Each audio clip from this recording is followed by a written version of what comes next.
10 দিন যাবৎ ভয়াবহ দাবানলে জ্বলছে যুক্তরাষ্ট্রের ক্যালিফোর্নিয়া অঙ্গরাজ্যের লস অ্যাঞ্জেলেস শহর। ইতিমধ্যে ইতিহাসের ভয়াবহ দাবানলে বিলাসবহুল এই শহরটি রূপান্তরিত হয়েছে ধ্বংসের শহরে। বর্তমান লস অ্যাঞ্জেলেস শহরকে দেখে বোঝার উপায় নেই যে এখানেই দাঁড়িয়েছিল বিলাসবহুল সব স্থাপনা। হঠাৎ করে দেখলে মনেই হতে পারে যে এটি একটি যুদ্ধবিধ্বস্ত লোকালয়। দাবানলে এখনও পর্যন্ত প্রাণ হারিয়েছেন অন্তত 25 জন, নিখোঁজ রয়েছেন বেশ কয়েকজন।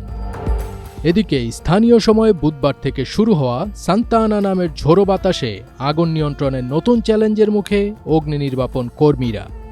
এর মধ্যেই আগুনের টর্নেডোর আশঙ্কা করছেন আবহাওয়া বিশেষজ্ঞরা, যা সংঘটিত হলে এই রাজকীয় শহর পরিণত হবে মৃত্যুপুরীতে।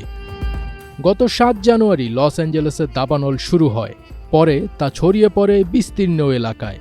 এর মধ্যে ছোট বড় প্রায় 12টি দাবানলের ঘটনা ঘটে।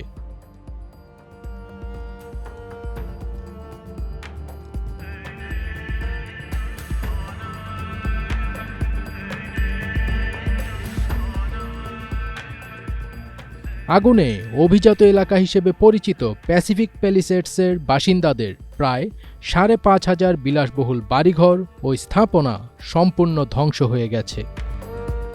এছাড়া প্যালিসেডসের 40 কিলোমিটার পূর্বে আল্টাডেনা এলাকার ইটনে পুড়ে গেছে আরও 5,000-এর বেশি স্থাপনা। এমন পরিস্থিতিতে সান্তা আনা নামের ঝোড়ো বাতাস বইতে শুরু করায় আবারও আতঙ্ক দেখা দিয়েছে। যুক্তরাষ্ট্রের জাতীয় আবহাওয়া দফতরের এক বার্তায় বলা হয়েছে, দাবানল ছড়িয়ে পড়া এলাকায় বাতাসের তীব্রতা বেশি ও খুবই শুষ্ক। এই দুই মিলে সৃষ্টি হয়েছে বিপজ্জনক পরিস্থিতির। এতে দেখা দিতে পারে নতুন করে আরও ভয়াবহ দাবানল। তারা আরও জানিয়েছেন যে আগামী সপ্তাহে এই বাতাস আরও বৃদ্ধি পেতে পারে। আবহাওয়াবিদরা বলছেন, বর্তমান চরমভাবাপন্ন আবহাওয়ায় আগুন টর্নেডো সৃষ্টির আশঙ্কা রয়েছে।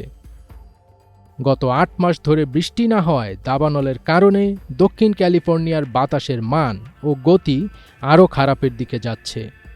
সর্বোচ্চ সতর্কতা জারি করে এই অঞ্চলে আরও 1 সপ্তাহ তীব্র বাতাস বয়ে যেতে পারে বলে জানিয়েছে জাতীয় আবহাওয়া দপ্তর। এদিকে লস অ্যাঞ্জেলেসের দমকল বাহিনীর প্রধান ক্রিস্টিন ক্রাউলি সাংবাদিকদের বলেছেন, যুক্তরাষ্ট্র ও মেক্সিকো থেকে দমকল কর্মীরা লস অ্যাঞ্জেলেসের ভয়াবহ দাবানল নিয়ন্ত্রণে আনার আপ্রাণ চেষ্টা চালিয়ে যাচ্ছেন, কিন্তু আগুন নিয়ন্ত্রণে আসার কোনো লক্ষণ দেখা যাচ্ছে না। ফাজবির তাজ, ATN বাংলা।